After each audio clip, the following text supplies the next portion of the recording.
की हुकूमत, शहबाज शरीफ साहब बतौर वजीर आजम पाबंद हैं IMF के उस मुआहदे की पाबंदी के। अब मैं आपको ये बता दूं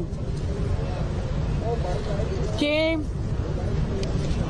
उस मुआहदे में जो इमरान खान ने किया था 2019 जुलाई में IMF के साथ, जिसको आज इस हुकूमत पाकिस्तान को ऑनर करना पड़ रहा है, उसमें क्या लिखा था?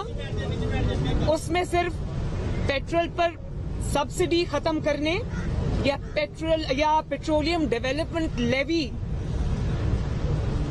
का सिर्फ मुआहदा नहीं किया गया, बल्कि पाकिस्तान जो पेट्रोलियम की मसनूआत हैं उनके ऊपर सेल्स टैक्स भी लगाने का मुआहदा किया गया था, वादा किया गया था।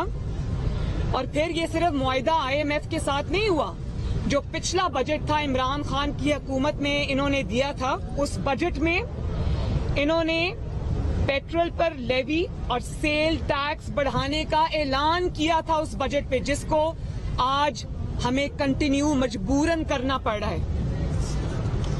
और ये जी, और मैं ये भी आपको बता दूं कि जो IMF का मुआहदा खान ने किया था, जिस पर इमरान हुकूमत के दस्तखत हैं, जिसको आज शहबाज शरीफ को बादले नखास्ता मुश्किल तरीन फैसला, कड़वा घूंट अवाम का एहसास करते हुए, पाकिस्तान का एहसास करते हुए, मईशत की बेहतरी के लिए वो कड़वा घूंट जो इमरान खान ने पाकिस्तान के ऊपर ये मुसीबत नाजिल की थी।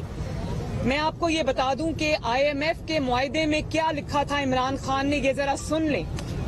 उन्होंने लिखा कि एज सच, ये बिल्कुल वो अल्फाज मैंने कॉपी किए हुए हैं, as such we will raise by ₹8 per litre and we commit to raise the PDL by 4 rupees per litre per month for the remainder of 2022 until the maximum of ₹30 per litre is achieved. So यहाँ पर ये 30 रुपए इसके बढ़ा दिए। उसके बाद उन्होंने ऊपर से क्या किया? ऊपर से उन्होंने कहा कि की मेजर्स इंक्लूड, यानी कि जो मेजर्स इमरान हुकूमत लेगी और उसके बाद सब्सीक्वेंट हुकूमत को लेने पड़ेंगे, की measures include enhancing the sale tax of petroleum products. और इनके मुताबिक जो कीमतें ये सेट कर गए IMF के साथ, आज पेट्रोल की जो प्राइस है वो 300 रुपए पर लीटर होनी चाहिए। ये है जाल जो वो बिछा कर गए हैं, और ये है लैंड माइंस जिसका इतराफ शेख रशीद साहब ने खुद किया। शौकत तरीन साहब आज जो लेक्चर्स दे रहे हैं मईशत के ऊपर, इमरान खान साहब को अचानक जो मईशत पे महंगाई और जो पेट्रोलियम की प्राइसेस इंक्रीज याद आ गई हैं, वो सब इमरान खान की अपनी की हुई हैं। और हमारी मजबूरी ये है कि हम अगर ये मुआहदे को तोड़ते हैं या हम IMF का जो इमरान खान ने मुआहदा किया उसकी पासदारी नहीं करते, तो पाकिस्तान खुदा न खास्ता डिफॉल्ट कर जाएगा। अब एक और बात सुने, यहाँ पर बात रुकी नहीं। जब इमरान खान साहब को पता चला कि उनकी हुकूमत जाने वाली है और वोट ऑफ नो कॉन्फिडेंस कामयाब होने वाला है, उनके अपने लोग उनको छोड़ के जाने वाले हैं और मान नहीं रहे, तो उन्होंने जाते हुए पाकिस्तान के ऊपर एक ऐसा वार किया जिससे संभलते संभलते पाकिस्तान को महीनों लग जाएंगे, अगर साल नहीं तो।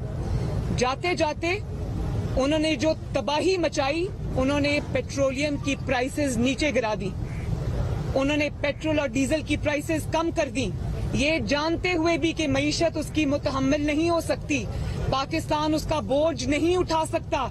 लेकिन उनका ख्याल ये था कि ना मैं खेलूंगा, ना अगली हुकूमत को कुछ करने दूंगा, जाऊंगा तो पाकिस्तान को साथ लेके जाऊंगा, अगली हुकूमत के लिए बर्बादी करके जाऊंगा। लेकिन मैं ये बता दूं कि ये हुकूमत की बर्बादी नहीं है।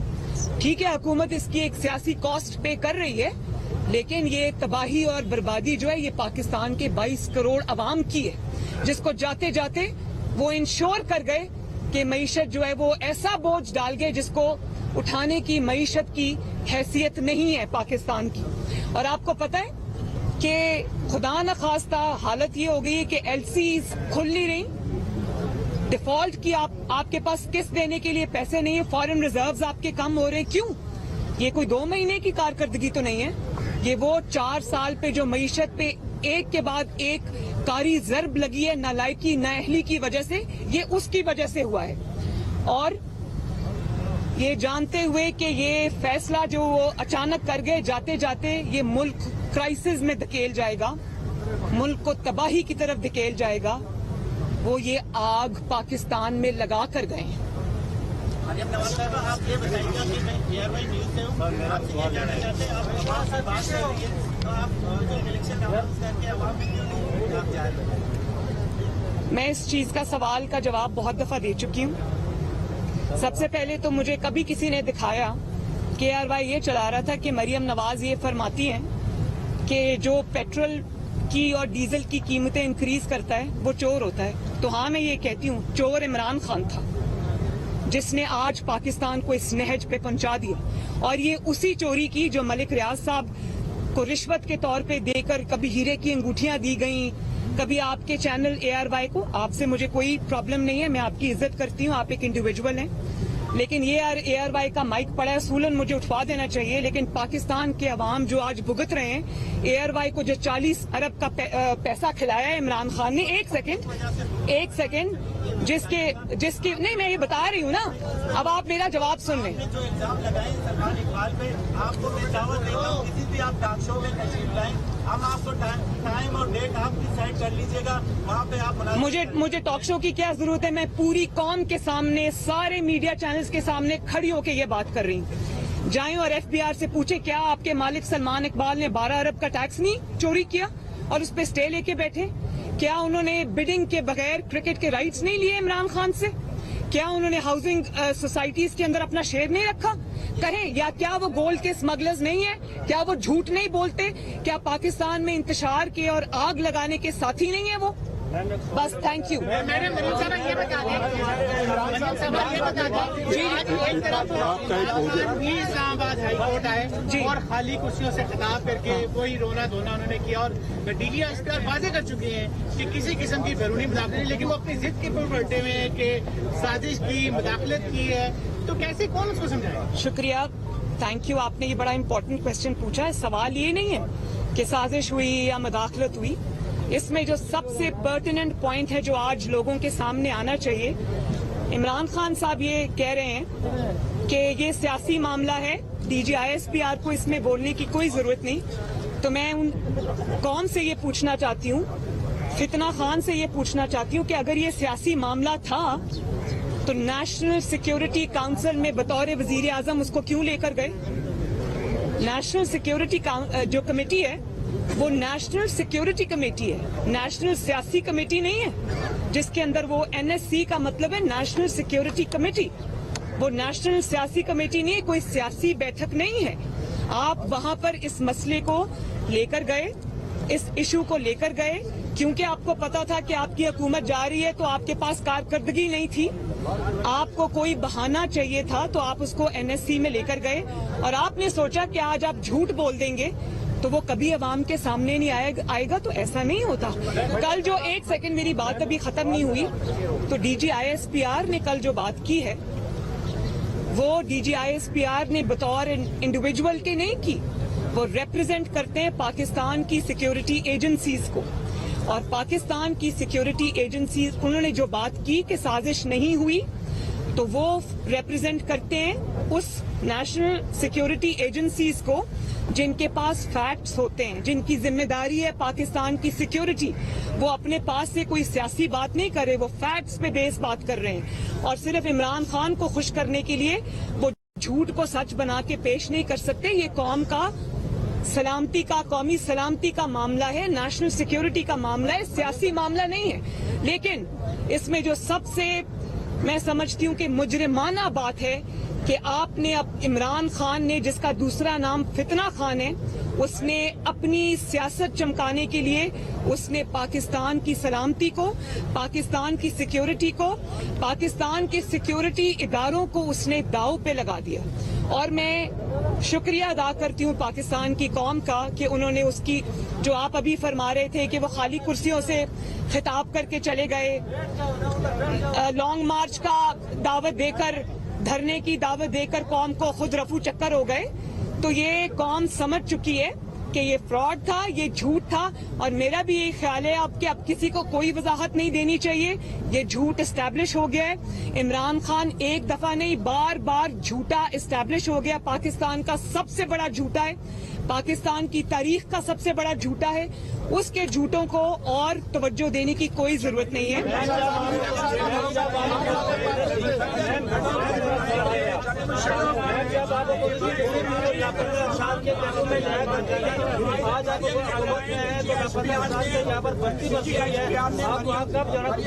جی ایس پی آر نے جنرل مشرف کے بارے میں بھی کچھ باتیں کی ہیں. جی کیا آپ کی حکومت جنرل مشرف کو گرفتار کرے گی عدالتی حکم کے مطابق, اور کیا آپ کی حکومت ان کو فوجی اعزاز کے ساتھ رخصت کرنے پر تیار ہے؟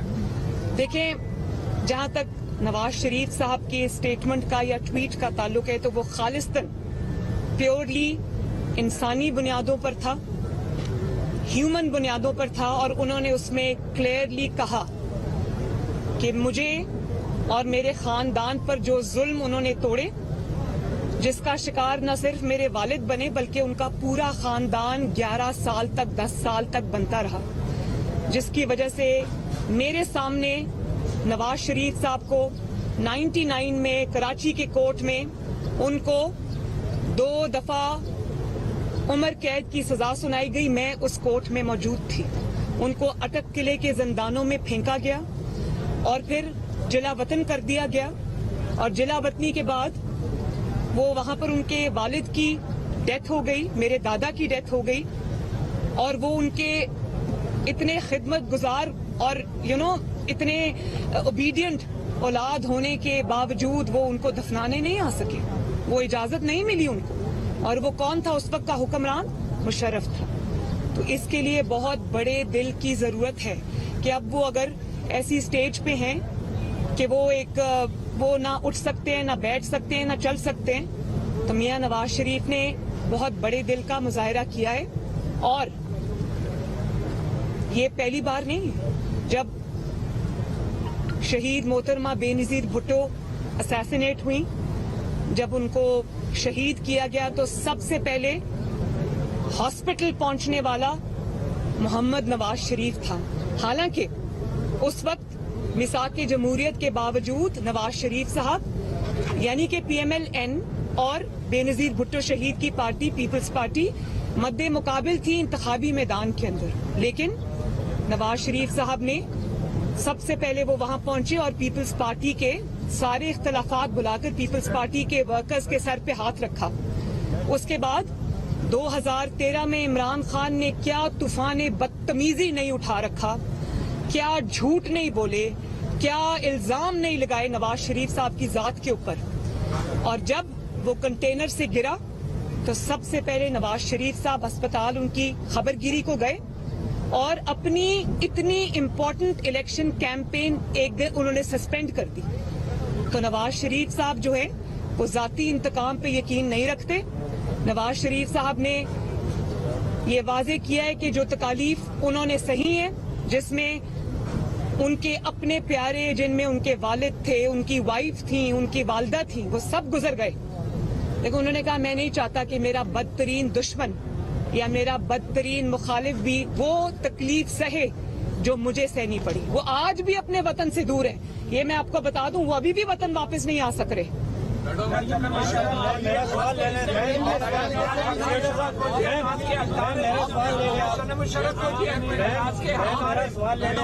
آپ پوزیشن میں تھی تو بلوچ طلباء کے لاپتہ کیمپس میں جاتی تھی, آج یہاں پر یہ بات آ رہی ہے کہ آپ اکیلے ہی عمران خان کے بعد کا مقابلہ کر رہے ہیں, اتحادی کہاں پہ ہے؟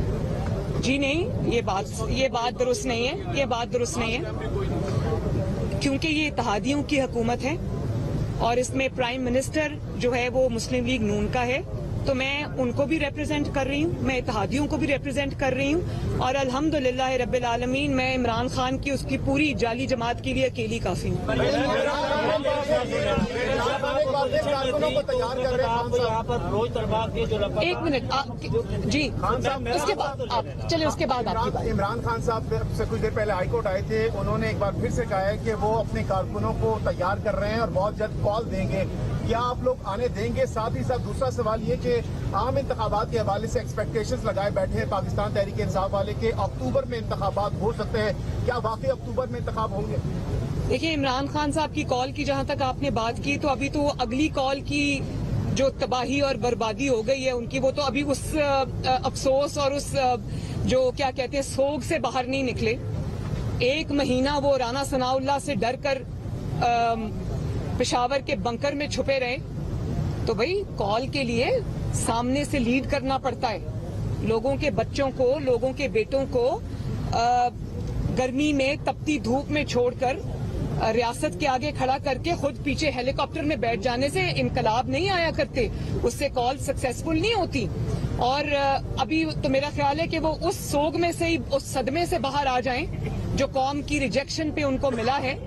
تو یہی بڑی بات ہے. لیکن ایک میں بات جو اس میں بہت ضروری ہے وہ کہنا چاہتی ہوں کہ یہ کال کی بات نہیں ہے، یہ نہ نیشنل سیکیورٹی کمیٹی کی، نہ سازش کی، نہ کسی بھی جھوٹ کی بات نہیں ہے. یہ بات یہ ہے کہ عمران خان کے خلاف جو ایک کے بعد ایک کرپشن کا سکینڈل آ رہا ہے. ابھی ریسنٹ والا آپ پکڑ لیں کہ ملک ریاض کو سائفن آف کیے پیسے، ملک ریاض سے 10 سے 12 ارب عمران خان کی جیب میں گیا، شہزاد اکبر کی جیب میں گیا، خاتون اول کی جیب میں گیا، اور ان سب کی بنی منی گالا گینگ کا جو فرنٹ پرسن فرا گوگی کے پاس گیا، اور سینکڑوں کنال اراضی جو ہے ایک جعلی یونیورسٹی کے بہانے سے ملک ریاض صاحب سے ہتھیا لی. تو یہ جو پاکستان کی تاریخ کے سب سے بڑے ڈاکے عمران خان نے ڈالے ہیں، یہ سب اس کے اوپر سے توجہ ہٹانے کے لیے ہو رہا ہے. یہ سب اس کے اوپر سے جو ہے وہ اس کو ڈیفلیکٹ کرنے کے لیے ہو رہا ہے. تو یہ چھپیں گی نہیں باتیں، یہ سامنے بھی آئیں گی. اس کے اوپر کیسز بھی بنیں گے، کیسز بننے چاہیے، اس کے اوپر ایکشن ہونا چاہیے. اور جہاں تک کال کی بات ہے، اگر کوئی انتشار کی کال دے گا، اگر کوئی فتنہ اور فساد کی کال دے گا تو ریاست اس کو پوری قوت سے روکے گی. انتخابات انشاءاللہ تعالی اپنے وقت پہ ہوں گے اور وقت پہ ہونے چاہیے. یہ ٹائم ہمیں درکار ہے سخت فیصلے کرنے کے بعد ملک کو سٹیبلائز کرنے کے لیے. تو مجھے امید ہے کہ انشاءاللہ تعالی پاکستان جو ہے اب اگلے سال اپنے مقررہ وقت پر انتخابات کے لیے جائے گا، اور کوئی ایسی سچویشن کریٹ نہیں کی جائے گی کہ خواہ مخواہ ارلی الیکشن کی کوئی بات ہو. آپ نے جی جب آپ اپوزیشن لیڈر اپوزیشن میں تھے تو آپ لاپتہ لوگ تھے، ان کے لوائی کے کیمپس میں بھی جاتے تھے، اور اس وقت بھی بہت سارے لوگ جو ہے وہ بچے اسٹوڈنٹ لاپتہ ہو رہے ہیں. اور 2-4 دن پہلے 3 دن پہلے کراچی سندھ پولیس نے لاپتہ افراد کے لواحقین پر وہاں پر تشدد کیا. اور آپ اس حوالے سے کیا کہیں گی؟ بہت ظلم ہے، زیادتی ہے. سب سے پہلے تو میں تشدد کی مذمت کرتی ہوں. دوسری بات یہ کہ جب میں ان لوگوں کے ساتھ بیٹھی، اس بچی کے ساتھ بیٹھی، مجھے اب اس کی جو رشتہ دار ہے وہ ریلیز ہو چکے ہیں، کوشش بھی کی. تو میں بالکل ان بلوچ اسٹوڈنٹس کے ساتھ ہوں. ان کے حق کے لیے میں آواز بھی اٹھاؤں گی. میں بالکل اس میں پتہ کرتی ہوں، میں ان کو کانٹیکٹ کروں گی، انشاءاللہ تعالیٰ ان کی آواز بنوں گی. بلوچستان پاکستان کا بھی حصہ ہے، میرے دل کا بھی حصہ ہے. آخری سوال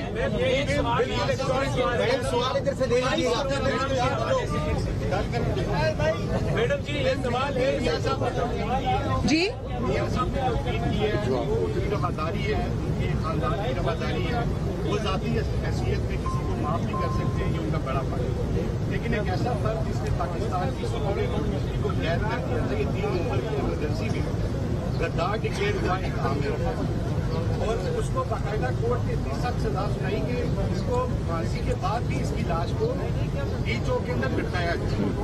میاں صاحب اگر یہ بات کہتے ہیں کہ میں ذاتی کیپیسٹی میں انہیں معاف کرتا ہوں لیکن وہ قومی مسلم ہے، لیکن ساتھ انہوں نے اپنے چھوٹے بھائی جو پرائم منسٹر ہیں ان کو یہ ہدایت کی کہ اگر ان کی فیملی ان کے جنازے کو لانا چاہتی ہے تو آپ انہیں فیسیلیٹیٹ کریں. اسی طرح ہم نے یہ دیکھا کہ آپ نے کہا کہ ISI حکومت کے ماتحت ہے، تو ISI تو اس وقت کی حکومت کے ماتحت تھی جب ہم یہاں کرنیلوں کو پکڑتے تھے جو ججز سے آ کے ملتے تھے. جی اب باقاعدہ سرونٹس کو ان के दर पे माथा टेकना पड़ेगा। सवाल आपसे सिर्फ ये है कि क्या आप आज भी अवाम के वोट की ताकत से इक़्तिदार में आने पर यकीन रखते हैं, या आप ये समझते हैं कि आइंदा इक़्तिदार में आने के लिए आपने GSU का रास्ता किया है? शुक्रिया। जहाँ तक नवाज शरीफ साहब के ट्वीट की बात है, मैं उसका बहुत तफसील से जवाब दे चुकी हूँ, लेकिन क्योंकि आप एक बहुत जय्यद और मोहतरम सहाफ़ी हैं जिसने सिविलियन सुप्रेमेसी के लिए इतनी बड़ी आवाज़ बुलंद की, इसलिए मैं समझती हूँ कि मुझे दोबारा आपकी इस बात का जवाब देना चाहिए। नवाज शरीफ साहब ने जो बात की है वो हुकूमत का हिस्सा नहीं है, लेकिन उन्होंने अपनी ज़ाती हैसियत में बात की है, उन ज़ाती मज़ालिम के बारे में बात की है जो मुशर्रफ ने या मुशर्रफ दौर में उनको सहना पड़ी। उन्होंने सिर्फ उसकी बात की है। बाकी जुडिशरी के साथ क्या हुआ, किसी और के साथ क्या हुआ, वो जुडिशरी जाने और वो जाने। उन्होंने ये मेक श्योर किया है, उन्होंने मेक श्योर किया है कि वो अपनी जाती हैसियत में बात करें। जी, और कोई बात? आपकी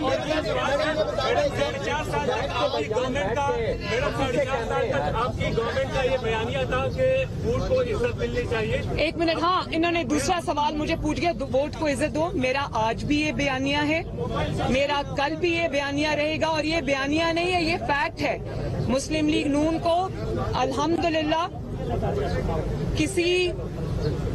किसी की भी बैसाखियों की जरूरत नहीं है। जिसको बैसाखियों की जरूरत थी, फितना खान को, उसको बैसाखियां मिली, और जब तक बैसाखियां थी वो खड़ा रहा, उसकी हुकूमत खड़ी रही। जैसे ही बैसाखियां हटी वो मुंह के बल धड़ाम से जमीन पे आ गिरा। तो मुस्लिम लीग नून माशाल्लाह 40 साल से 30 साल प्लस से अवामी जमात है, अवाम की कुव्वत पर यकीन रखती है, अल्लाह ताला के बाद अवाम की खिदमत करती है, और फिर फैसले के लिए अवाम के पास जाती है। मुस्लिम लीग नून को बैसाखियों की जरूरत नहीं है।